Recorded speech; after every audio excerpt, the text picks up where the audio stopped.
And then we have the dwarves here. The Insult tribes dwells upon Mount Gold and Calusa. It's diminutive people rarely leaving their community of their birth. Dwarves are known for their skill at mining, metallurgy, and crafting mechanical marvels, but they themselves consider the true marks of dwarfhood to be respect for tradition and adhere to strict ancestral laws. And then there wasn't a whole lot with the gameplay. They talked about the Alliance raid themed for Nier and the 8-man raid, and then they talked about the dungeons, but nothing new. It's just the same images and everything. But we have a little bit of lore here with the Gunbreakers, the Dancer, and the 2 races. So with the Gunbreaker, the Hrothgar of North Ishbard have passed the art of gunblade from one generation to the next.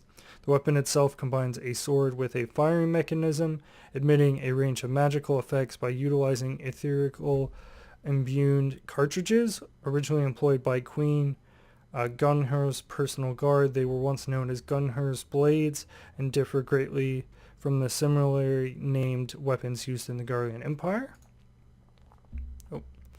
And then with the Dancer, from the Near Eastern nation of Thermer comes a trope of bewitching, graceful performers, though certainly elegant and beautiful.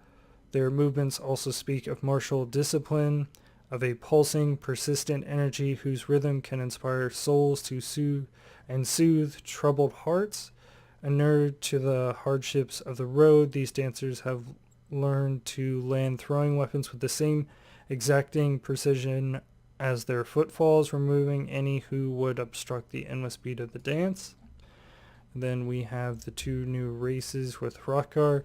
So it's divided into Hellions and the Lost. The Hrothgar of the Hellion clan are easily discerned from their counterparts by the warm color of their fur.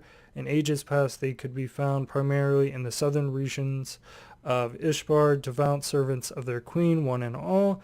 Though they themselves have no word to describe their clan, scholars come to call them Hellions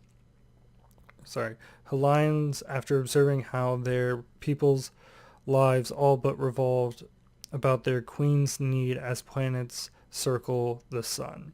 And then we have the Lost. Unlike their Hellion brethren, the Lost have always been a free-spirited people, aptly named for their traditionally nomadic lifestyles, unbound by the whims of any reigning monarch. They are known to ply various trades, from seasonal worker to mercenary to peddler. They are reluctant, however, to undertake duties at odds with prosperity. To travel, the cold, wintry color of their fur are said to serve as a symbol to their independent nature, which drove them far from the warm embrace of their queen. And hailing from distant shores of Ilsbrad, the Hrothgar are burly people of lion-like appearance, or the males are, at least. Females number staggeringly few among their population, and thus are rarely so much as glimpsed by other races. The Hrothgar imposing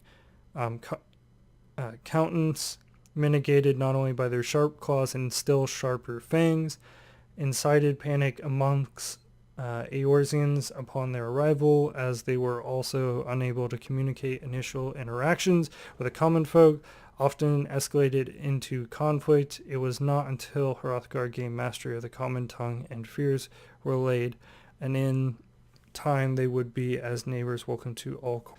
And then we have the Viera, we have the Ravana and the Vena, if I said that right. Viera of the Rav clan live primarily in the Golmore jungle, their Ummer skin allowing them to readily blend into their surroundings. Though the males stand as wards of the forest, the females are adept hunters in their own right, fiercely guarding their homes and their young. Despite attempts by the Damassians to subjugate them, they ever maintained a self-governing dominion. Though most would adhere to the traditions of the wood, some few have chosen to venture out into the world. With skin, and then the Vienna, with skin as fair as the snow-capped mountains towering above, the Vienna clan make their homes in forests lining the southwestern foothills of Scata range. Like the members of their sister clan, the Vienna live as hunters and gatherers, laboring not only to protect the woods, but to nurture them. As the winds of the war swept up a number of those who left their mountain homes, many such hardened hunters chose to set out for the distant shores of Eorzea. And of tall stature and slender frame, the Viera's physical appearance is strikingly similar to that of Hyrule and Elizin, save for their distinctive long ears. Adhering to a strict code known as the Green Word, they are prohibited from contact to the outside world under threat of exile. Their society is strictly matriarchal, and the males of age are seldom, if ever, found within the bounds of the village. They instead serve as protectors of the wood from the shadows, that no evil may ever encroach on their sacred lands. So we have some more information. The other stuff is stuff we already knew, and also they mentioned like the restoration of the Ishgard city, but there wasn't really new information. I will continue to cover information as they update the website. Let me know in the comments down below what was your favorite part about this.